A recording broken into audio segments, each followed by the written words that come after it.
Now, it seems like Mick Schumacher has struggled a lot when it comes to finding more pace in his Haas, and that's something that will severely hurt his career as things stand.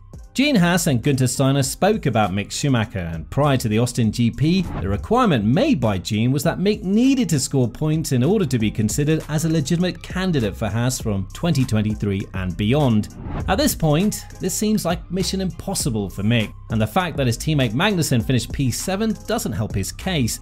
So what happens next for Mick? Well, the US GP was one of the crucial ones for Mick's career, and it seems like he's botched it heavily. Ever since free practice came, it's been evident that Mick's chances to score points at this GP will be heavily dependent on luck rather than skill.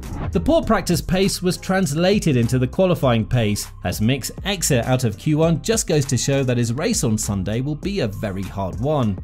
During the race, Mick made contact with Latifi and spun out, which is something that hurt his chances of scoring points. So this is Nicholas Latifi forcing another driver off the track.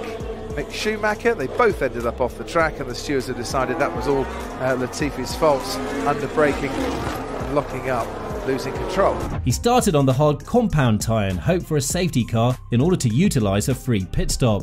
This is something that was enabled for him thanks to Bottas' crash, and it seemed like Mick would have a legitimate chance to fight for points. In die Top 10 hineinzukommen. Oh, wow, schwerer Aufprall von Mick Schumacher.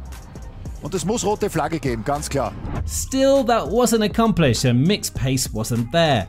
On the other hand, you have Kevin Magnussen, a driver that was able to completely outperform Mick during the race and finish in the points. The fact that Magnussen didn't go into Q2 just goes to show that the Haas does have pace when it comes to scoring points. All they have to do is just find a driver that can score frequently. Although the team believed this would be Mick Schumacher, which Steiner himself said, it seems like this won't be the case. When assessing the German's chances to stay in the team for a longer time, Steiner said that he has the advantage due to the fact that he has experience with the team. But at this point it appears that the experience is insufficient, and Mick will have a difficult time retaining a starting spot in F1. Absolutely, if you're working with somebody for 2 years, that's an advantage. The incumbent has always got the advantage. It's a home advantage. If you can have somebody you work with for 2 years, it's better than bringing somebody new in, because as I always said, you don't have the learning time.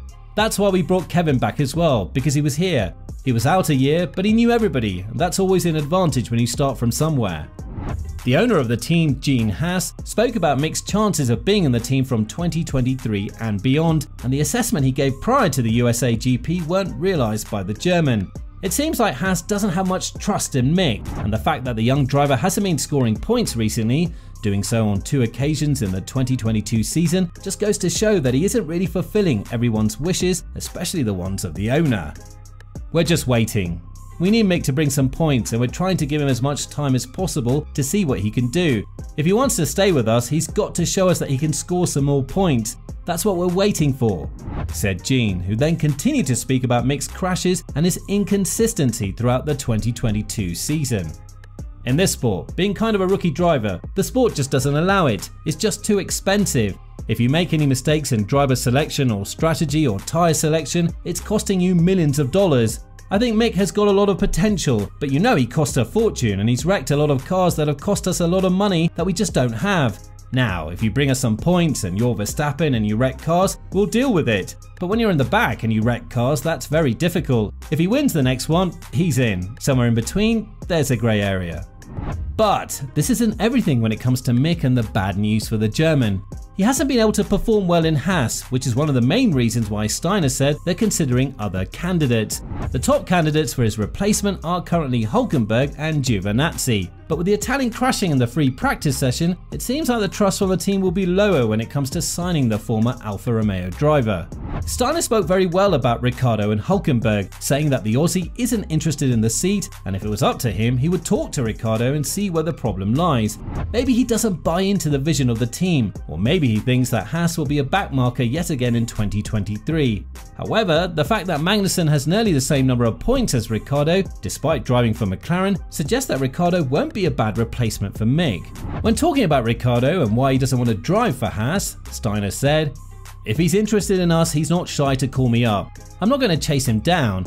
I want him to decide what he wants to do for himself first before being talked into something. I think he's a good driver, and I don't know how he got in the situation he's in now, but I think he needs to come clean with himself and decide what he's going to do. For us, he would be a big hit. He was a race winner just last year.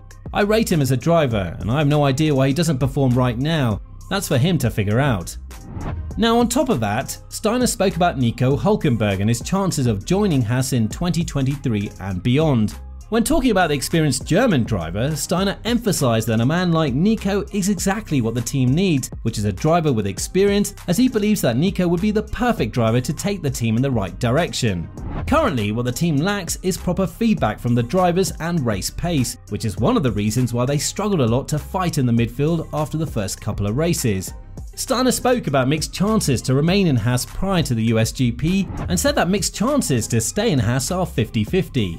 The only thing that Germany needs to do is score points, and although the Italians said that they won't make a decision between Austin and Mexico, it's evident that Mick's chances to remain in F1 are very low as of now. I'm honest, it's still 50-50. We will not make a decision between Austin and Mexico simply because there's not time. The next time would be after Mexico because we would have more time to deal with it. As an athlete, you're always under pressure. He knows he has to perform, we're talking about it openly. Pressure isn't a bad thing because with pressure you also get an opportunity, and I think he can handle it well. We returned from Japan on the same plane and he was in a pretty good mood. He grew up in a racing family and knows what it's about, it's part of his job.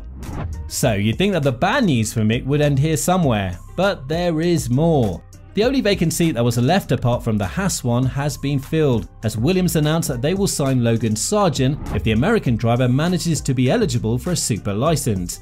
In order for him to do this, he needs to finish in the top 6 in the F2 Championship, something that will be decided later on in November in Abu Dhabi.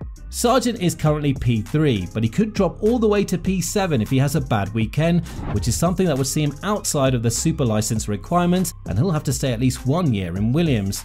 With that being said, Mick would have to pray for Sargent to have a bad last race in Abu Dhabi so that he could be considered as a starting option for Williams, which has been said by Capito prior to Williams announcing Sargent as the replacement for Latifi from 2023 and beyond.